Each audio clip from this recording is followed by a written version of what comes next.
All right. Well, howdy. Here I am, another day. All right. Well, I just met with a team member. I'm going to meet with another team member. Physically, I feel awesome today. I was walking down the stairs. I just thought, wow, I have no pain really whatsoever. I mean, for me, I normally am in a lot of pain. My knees, my ankles, my feet. I am not always in such chipper feeling health. But today I feel terrific.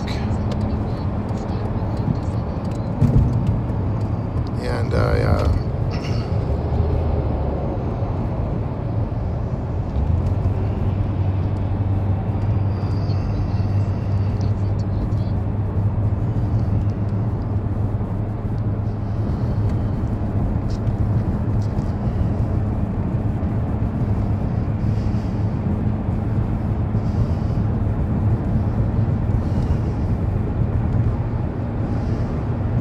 got a brand new pair of pants on today.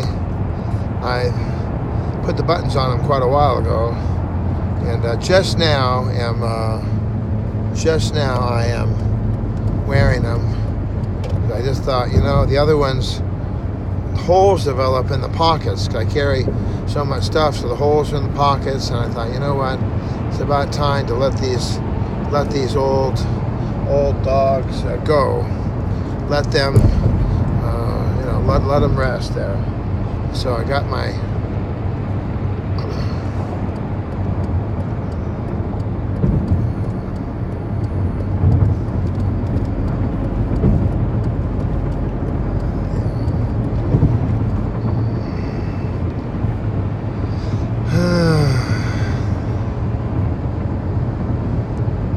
had a very good time at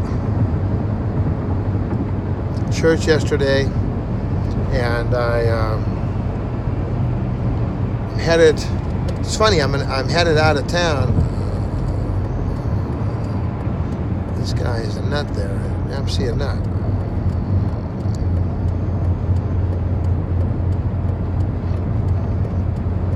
People just drive like they're out of their minds. And the guy up there, he's really going quick, and he's got his left signal on. He doesn't know it's on, and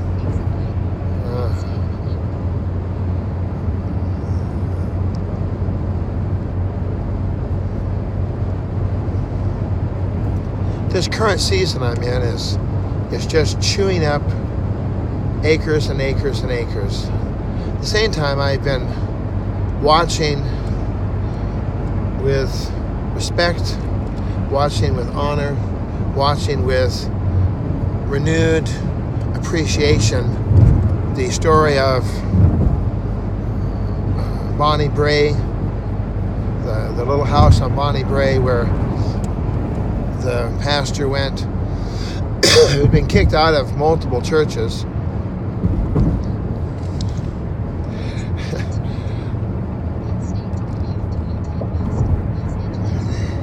He was there praying. When he got to when the porch collapsed on the Bonnie Brae, then they went to Azusa Street, to an old church that had become a stable, and he would stick his head inside one of the crates. They had a couple of egg crates, or they used to have these wooden crates. I remember as a boy I had these crates. They didn't have cardboard back then. They had wooden crates. They would have men build boxes or crates out of wood, and then they would ship things in these wooden boxes made out of wood.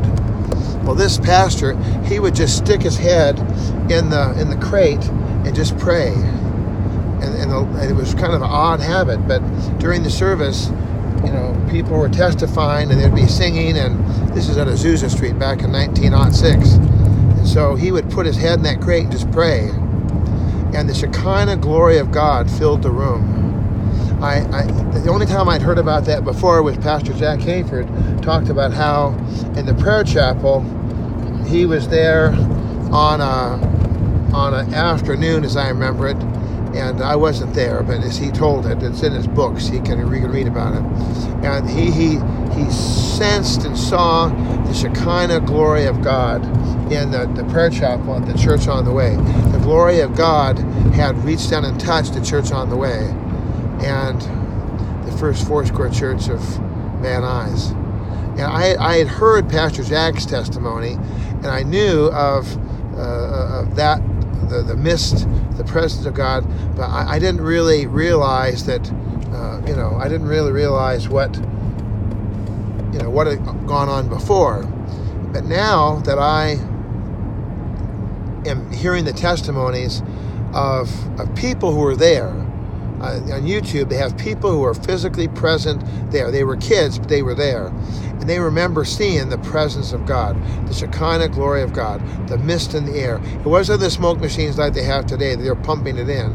Now, this is absolutely just the presence of God. Just a little indescribable presence. And then the testimonies of people who said that there was a fire above the place where they met.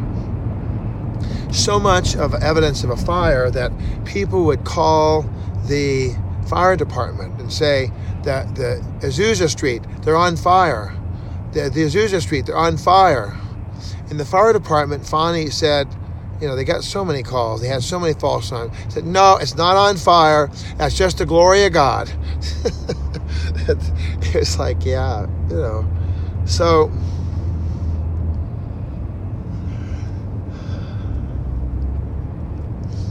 I was there at church yesterday. I looked up. I just thought, the fire of God. Can you imagine being there and having the fire of God? The fire of God residing over the church. The fire of God residing over the church. This intricate brickwork over here is just amazing. They have like flagstones with a little river above that. Then they got straight lines above that. I don't know if I can make it. I can see it. Look. Look at that. I mean, this is not your grandma's brick wall. This thing is like so intricate. And then over here, you can see what they're doing over there. I mean, it's really, it's amazing what they're doing today with the Interstate 10 freeway. Well, and then I started looking at the history of Aimee Semple McPherson and Rolf and Roberta. Roberta was born in China when Aimee was I think like 19 or 20 years old, and her husband Robert died because he was eating the food, and they were fertilizing the food with human waste. So he got malaria and he died. And there was Aimee, and she was by herself in China with no money, a brand new baby that was born a month after he died. And but Roberta tells the story. She told the story. I think she's passed now on to glory. But she was telling the story that Aimee was there. Her husband had died. She had no money for the funeral. She had no money to go home. And God had spoken to someone. And told him, send all your money to Sister Aimee. And the guy, oh yeah, okay, God. Okay. Good night, God. And God said, no, now. Get up and go now. So the person had gotten up, and years ago, they set money a little bit differently, but they got the cash. I guess they put cash in an envelope. And the person said, well, I don't think I should put cash in an envelope. That doesn't seem very safe. He said, God will take care of the money. Put it in the envelope. Get it going. Now. Go.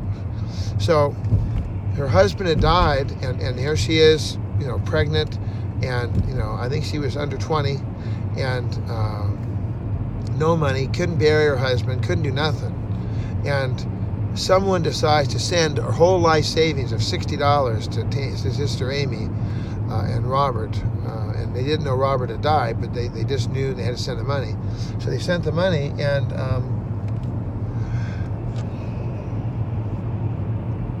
in the miracle of miracles,